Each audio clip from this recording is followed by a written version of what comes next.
মিষ্টি আলু মানে রাঙা আলু, সাদা আলু, কুমড়ো দিয়েছি, কাঁচা লঙ্কা, এটা কাঁচা লঙ্কা দিয়ে রান্না হবে। দিলাম একটুখানি ধনে পাতা,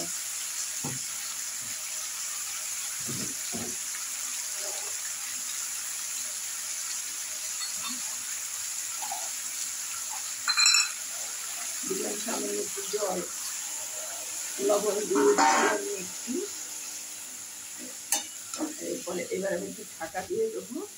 এরপরে আবার একটু মিষ্টিও দেবো, অল্প একটু লবণ আমি দিয়েছি, পরে আমি একটু লবণ দেবো।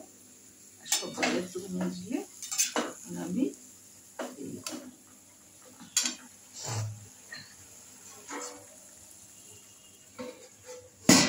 তরকারিটা আবার অর্ধেক হয়েছে, আর একটু হবে। আর আবারও আমি ঢেকে দিচ্ছি। তবে এইবার আমি একটু আরেকটু লবণ দেবো, মিষ্টি দেবো, এতে একটু হালকা হালকা মিষ্টি মিষ্টি হবে, হালকা হালকা একটু ঝাল ঝাল হবে। একটা কাঁচা লঙ্কা দিয়ে রান্না হবে।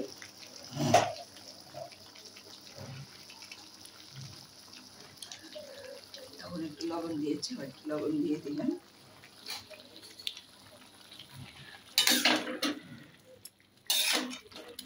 ধনে পাতা দিয়েছি একটু, যার ইচ্ছা হবে দেবেন, না ইচ্ছা না দেবেন। এবার আমি ঢেকে দেবো, আবারও ঢেকে দেবো। এখনো হয়নি, কেননা আলুটা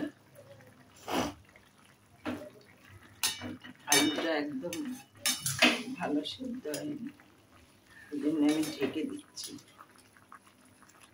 জল দিয়ে দেবো, আলুটা ভালো গলবে না। এবার আমি ঢেকে দিলাম। মিষ্টি শাক দিয়েছি, একটু ধনে পাতা দিয়েছি। আজকে আমি বিশেষ ধনে পাতা খাই না, শখ করে দিলাম, যাই হোক। এবার আমি একটু ময়দার গোলাটা দিয়ে দিচ্ছি, দিলে আমার আলুটা আর একটু গলবে। তো আমি দেখে দিচ্ছি, দেখিয়ে ভিডিওটা শেষ করে দিচ্ছি। কুমড়োটা আমার হয়ে এসছে, কিন্তু মিষ্টি আলু বা অংশ আর একটু সামান্য হবে। আমি ঢেকে দিচ্ছি, গ্যাসটা কমিয়ে দিচ্ছি।